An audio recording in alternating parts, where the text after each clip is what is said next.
Here, put it in. Yeah, just for branding. I'm no rookie. I know. Yeah, you can set it down there. It's not.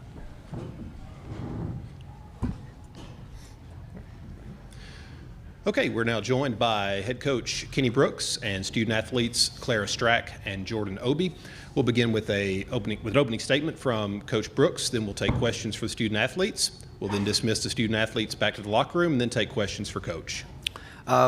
Very proud of our kids. You know, it's a great opportunity for us to bounce back. Had an emotional game on Sunday, but to be able to turn the page and understand what this is about in a relatively quick turnaround. I mean, we played on Sunday, and then Monday we were flying down here. So, you know, we were prepping all the while on the run. They did a really good job locking in. Arkansas is a very difficult guard.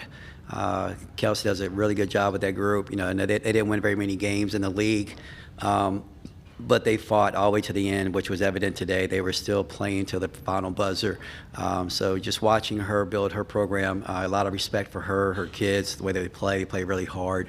But really proud of our kids, you know, and celebrated for about 10 minutes, 15 minutes, and then we'll turn the page and get ready for Georgia tomorrow. Questions for the student athletes? Right here in the front. Yeah, Clara and Jordan, congratulations, doubles for both of you. Tournament time, the pressure ratchets up. How important was it for Millie and Asia to hit those threes initially, and how much did that calm your nerves? Yeah, I mean, when they started the game, I think the pressure was really heavy on the inside.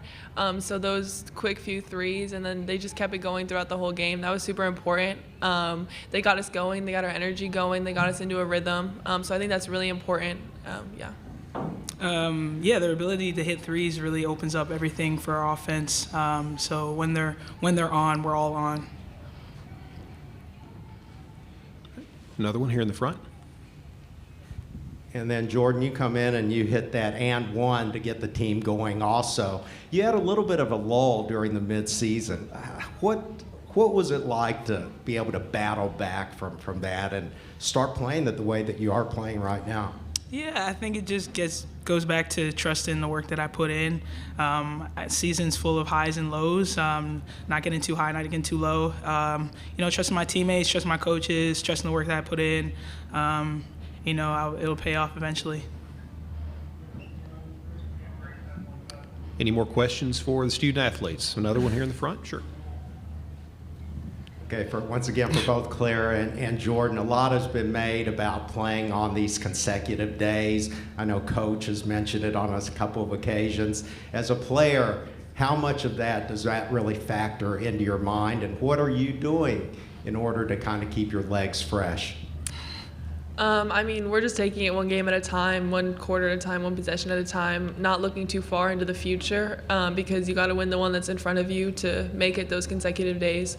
So like I said, we're focusing on the next game. Obviously, we're going to rest in between as much as we can, but I think it's really just like a mentality, a mindset going into each and every game that you have to win this one in order to even worry about the next one. Any other questions for the student athletes? All right, ladies, thank you very much. You can be dismissed back to the open locker room.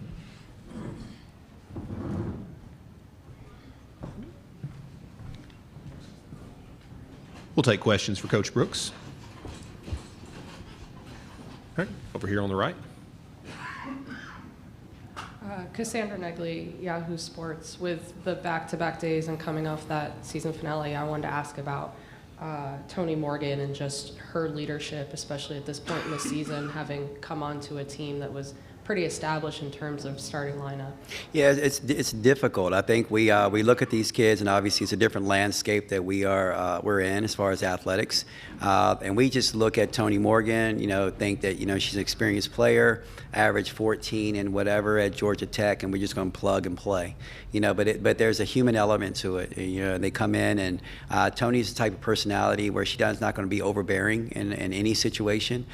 So it was taking her a little bit of time to just get acclimated related to her teammates, and not necessarily, basketball-wise. She figured that out pretty quickly, but they do. They come in, and she never wanted to overstep her boundaries and try to be somebody that she wasn't, and she just kind of blended. And so we've been working on that as far as like her leadership skills and just understanding that she has more value to us than just the assist or the points, and we need her leadership, and she's growing into that.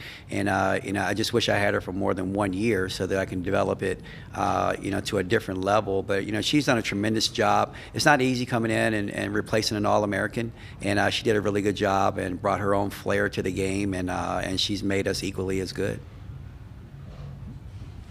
Over here on the right, and then we'll go to the middle. Brett Harvey, College Sportscast. Hey, Coach. How you doing? I wanted to ask you about Mitch Barnhart and just what your thoughts are with his announcement yesterday of possibly retiring. Obviously, I can't sit here and say that I expected it, so I was a little bit shocked about the situation. But when you dive into it and you look at him and you look at everything that's going on, nothing surprises me anymore. Mitch was the reason that I came here. And he's a big reason that I came here, and I wanted to be under leadership that was going to lead into the future of college athletics. And obviously, Mitch has done so much for college athletics throughout his tenure, not just the University of Kentucky. And it was an honor for me to be able to come here, and I learned so much from him in my less than 2 years. So there's a part of me that feels devastated. Because I wanted to ride off into the sunset with him, and in my career, under his leadership and what he was able to provide for not only the university but also college athletics in general. So shocked a little bit, saddened, but at the same time happy for him, that he gets to go into a new chapter in his life. And I know a lot can be made from it, just looking at Mitch and his accomplishments and anything that he's done from the outside, and try to assess what he's done. But unless you're on the inside, you have no idea the value that man brought to everyone. I walked into this athletic program, and there's been nothing but welcoming hands, hugs, everything. I feel like it's family, and that's something that I was looking for when I came here, and I had it, and I got it, what he created here in his 24 years. So I'm happy for him, super happy for him. To know him is to celebrate him. If you say anything differently, you just don't know the man. You don't know what he's done and how much he's accomplished and his tenure in athletics. Thank you. In the middle. Kenny, Arkansas really cut the lead down in that second quarter. It seemed like they were just a three-point basket from really making a game of it.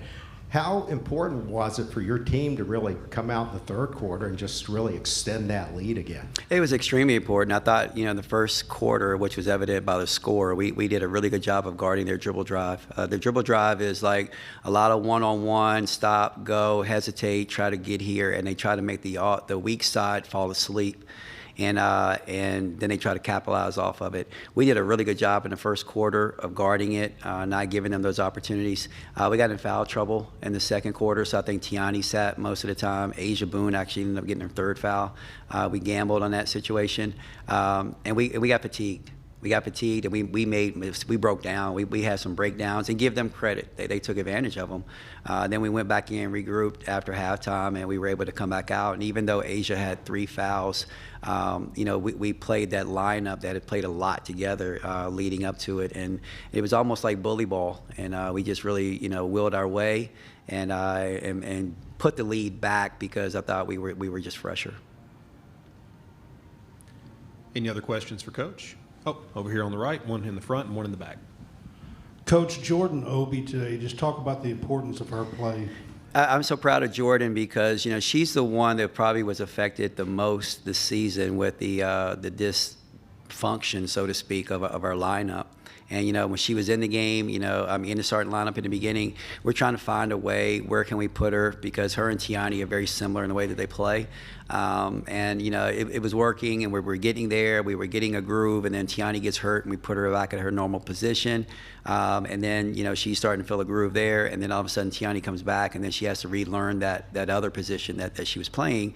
And she's done it, and obviously she's had some moments where she's been a little frustrated, but she's never let it affect her energy, her effort, her attitude. She's always been able to come out. And so for her to have a game like this, no one's happier than me. Well, the whole group's happy for her, because we know how much she's put into it, know how much she's sacrificed. And if she's playing like that, we're a really hard team to beat. One more here in the back. Coach, how happy was you with the defensive rebounding that you guys did? I think in the first half there wasn't even a second chance point put in. Third quarter, I think they got 4 baskets off a second chance. Yeah, I mean, we're tall, we're long, and that is our strength. Some people will use their strength as speed, the quickness.